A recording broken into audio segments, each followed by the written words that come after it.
बचन महाराज साहब, बचन 79। शरण की महिमा। शरण का दर्जा बड़ा भारी है। बड़े भाग उनके हैं जिनको शरण प्राप्त है। जब तक बंधन है तब तक जीव शरण पूरे तौर से ले नहीं सकता है। बंधन ही से दुख तकलीफ उपजती है और जब कर्म काटे जाते हैं और सफाई होती है तब जीव शरण को भूल जाता है और अपना बल पौरुष चलाता है। इसको चाहिए कि अपने को दीन, हीन, नीच, नालायक, अबल, अधीन, मन माया में गिरफ्तार लिपटा और सना हुआ समझे और पछतावा और अफसोस करे। जब तक के आपा मौजूद है तब तक शरण नहीं है। आपा यानी मन का मान, इसका निकालना बड़ा मुश्किल है। जैसे कट जाने पर भी छिपकली की दुम जिंदा रहती है या रस्सी जल जाती है तो भी ऐंठन उसकी नहीं जाती है, वैसे ही मन के और अंग मर जाते हैं फिर भी ये मान अंग नहीं मरता है। इसलिए राधा स्वामी दयाल शुरू ही से मन को मसल मसल के, रगड़ रगड़ के, खूंद के, रूंद के, जेर और जलील करके मारते हैं। जैसे सांप को गर्दन से पकड़ते और मारते हैं, इसी तरह मन का भी शीश यानी आपा पहले काटते हैं, क्योंकि यही सब विकारों का मूल यानी जड़ है। जब ये शरण लेता है तब इसको मालूम होता है कि जो कुछ होता है राधा स्वामी दयाल की मौज से होता है और कहता है जो कुछ करें करें राधा स्वामी और न कोई दृष्टि आत। मगर सिर्फ जबानी कहने से कुछ नहीं होता। चाहिए कि सरीहन इसको नजराई पड़े कि मैं कुछ नहीं कर सकता हूं, सब उन्हीं के हुक्म से होता है।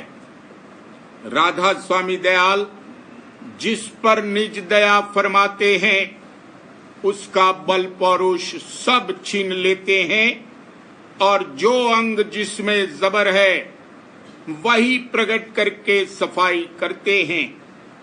मसलन कोई क्रोधी है या कामी है या किसी में ईर्ष्या और विरोध प्रबल है तो उसी अंग में ज्यादा बर्तावा करा के उसका उस अंग को प्रकट करते हैं और बाद इसके जो रंज, अफसोस और पछतावा होता है उससे इसका मसाला खारिज होता है और सफाई होती जाती है और ये समझता है कि मैं पहले से भी गया गुजरा हो गया, मगर असल में दया है यानी सफाई हो रही है।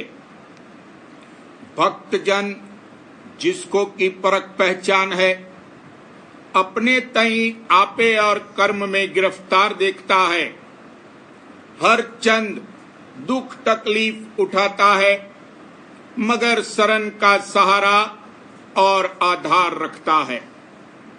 वो जब और लोगों को इसी तरह आपे और कर्म की कैद में मुब्तला देखता है तब उन पर भी दया भाव लाता है कि किसी सूरत से बेचारे शरण में आ जावें और काल कर्म की गिरफ्त और पंजे से निकल जावें।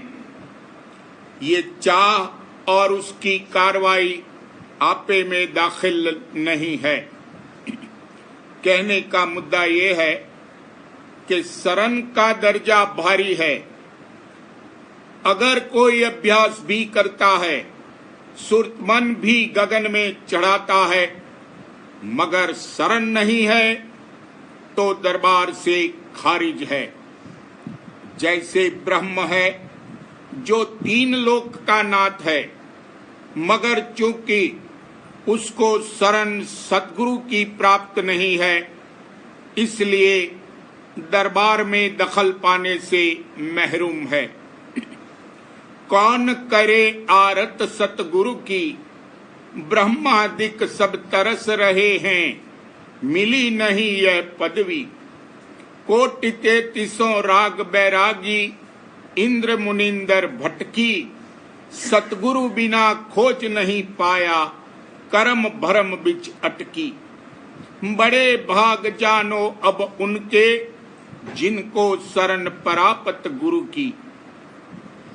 निरापा और निरअहंकारी जब होगा, तब ये जीव सच्ची शरण लेगा और तब मालिक की परख पहचान आवेगी और उसको हाजिर नाजिर समझेगा। और जैसे कोई बादशाह की शरण लेता है तो किसी की परवाह नहीं करता, इसी तरह जब ये राधा स्वामी दयाल की शरण लेता है तब काल कर्म से निडर हो जाता है, अपना भाग सराहता है और मगन होता है।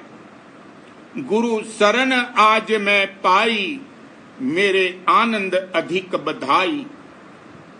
जब तक के कर्म नहीं चुका है तब तक शरण पूरी नहीं है, यानी जिस कदर जिसके काल कर्म का कर चुका हुआ है उसी कदर उसकी शरण है, और जितना बाकी है उतनी ही शरण में कसर है। सतगुरु शरण गहो मेरे प्यारे, कर्म जगात चुकाए। कोई गहो गुरु की शरण संहार। ये शब्द बड़े काम के हैं और इनमें इस चर्चा का सार है।